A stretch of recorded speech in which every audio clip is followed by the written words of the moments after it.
What's up, people? Get a little thing on Supertrapps. Why they're fucking sick, but yet they're real bad for rotors. And people may argue, but yeah, it has been proven that they are pretty bad for rotors. So it's going to show you a rundown of a Supertrapp, how they run. But yeah, so we've acquired one from a bro. What we're doing with this deal is that we're swapping our trucky muffler with this because he wants that 90s look, and yeah, we want to make the Cortina a little bit more aggressive sounding. So we'll dive into this and I'll show you why Supertrapps are kind of not really what you want to be chucking on your fucking whole rotary weeby bubble. So here's the one we required, 5-inch. Here's a 2.5-inch inlet. Anyway, so the basic thing is Supertrapps come with this plate on top. Now that's the look everyone fucking in the fucking rotary world loves to see, you know, the old fucking Supertrapp back plate. Now, as you see, they consist of spacer plates. Now, the problem with these spacer plates is that's where the issue comes, because okay, every rotor needs to breathe, but also a rotor needs back pressure. Now, this is super restrictive back pressure. It's not the back pressure you want. Usually you can control back pressure from resonators, placing them in different spots of your exhaust system.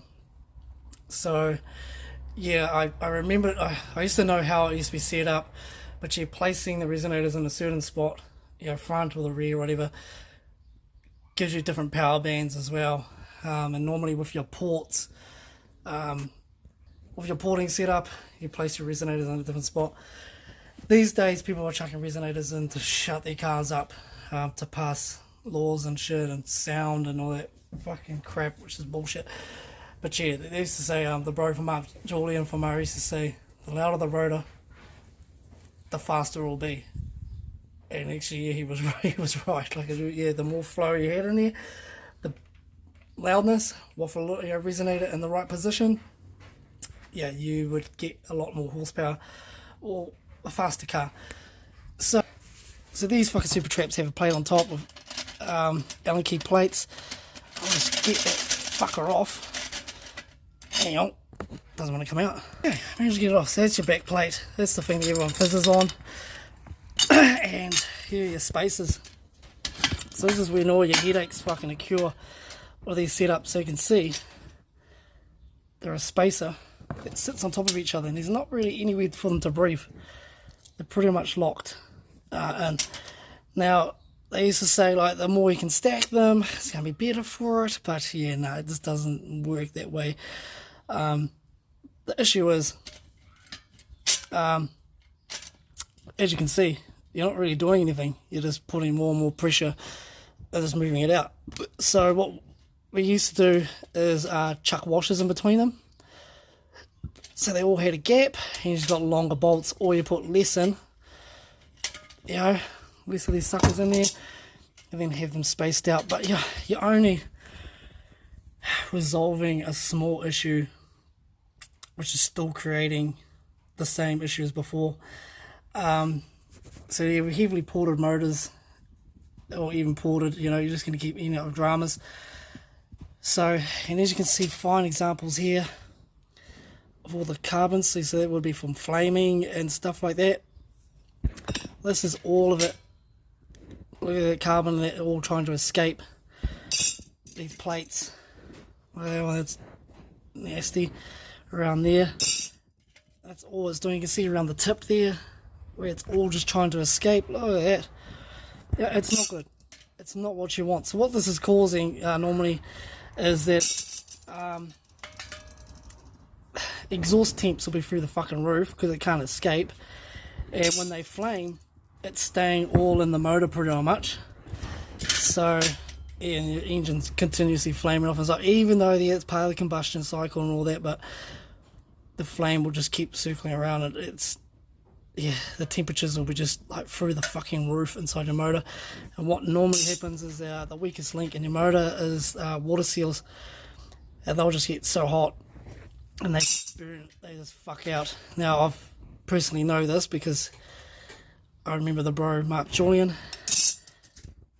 So yeah, the bro Mark Julian, he said, you know, you don't want to put those things on, you're just going to end up with headaches. And I was like, no, I was dedicated at the time. And then boom, water seals went in my motor. And then I've seen a couple of the other bros had the same setup, and all them water seals went in the engines. So yeah, it's not a good look. So normally you can just run it without. So what we will probably do, because the Cortina is hardly ever driven, we're going to run it without. But if we do, we're going to chuck like two spacers in, get these quite far apart, and just probably have four in there, and just have them quite far apart, because back pressure helps start the engine and all that sort of shit. So we just have them just separated. We can still put the cap on, but yeah, that's just a roll around. And if we're not happy with it, you just unscrew them and take them out. You know, so yeah, we're going to have to put a few washers in, so we won't have this multiple capping locking system in there. We just have a few, you know, have whatever in there, and then have them separated, and then have that back on there, just so the exhaust gas can separate and we still have that cap on there, as long as it can evenly disperse out the sides. Even though they've got this shape here, you can obviously see it will come out there. So what we used to see in the motorways is the flames coming out the bottom and like out the sides and coming out the thing. Fucking looks sick. It does look sick, but it's not the key. So again, you know, if you're thrashing your rotor around and it's ported, pretty much any rotor really, it's just not a good setup. They look fucking cool, but they're fucking terrible. Pistons and shit and motorbikes, I think these are originally designed for motorbikes. They work a treat. They're really good for them. They're sweet. But yeah, just with rotors, because they love burning fuel, they want to exit fuel. You're just defeating the purpose of one of these. So that's the reason why these, they look sick, but they're fucking terrible on your car. You're better off hands down ripping it off and just going all out. And if you are going to run them, run fuck all, and just put spaces in between them and get as much air as you can out the fucking sides, if you still want that sick look of the back plate, which we will be doing, and most likely buying longer bolts so we can get quite some big height on there. So yeah, again, doesn't free flow, hot gas through the exhaust system's not escaping, and what's happening is, yeah, it's just coming back to the engine. The engine's just trying to breathe all that out, and you'll actually start losing performance, and then the engine will just hand grenade its water seals. But yeah, they're fucking cool, but not the key. So as I said to the dude, yeah, I'll swap you out, we'll make it work. And again, we'll probably just run none, but if we do want the cap on, we're going to space them, and then probably get this thing fucking louder.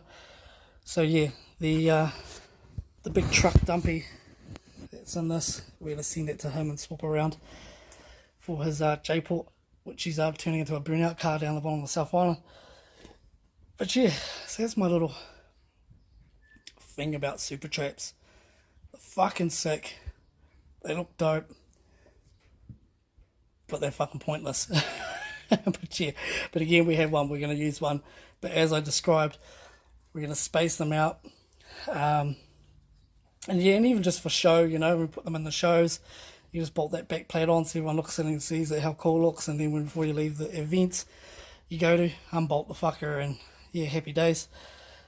Which is another thing we'll probably do, so just have it free flowing. But yeah, in this we only have one resonator, and the rest is all just 2.5, so it should sound fucking cool with a free flowing exhaust pack on it, and get this thing sounding like how the wagon did, because the wagon was fucking cool. Anyway, yeah, and talking about the wagon, we'll have an update on that in a few months, hopefully. Anyway, back to this, let's get our work done. See you in the next video, everyone. S13 motorbike getting finished. Peace out.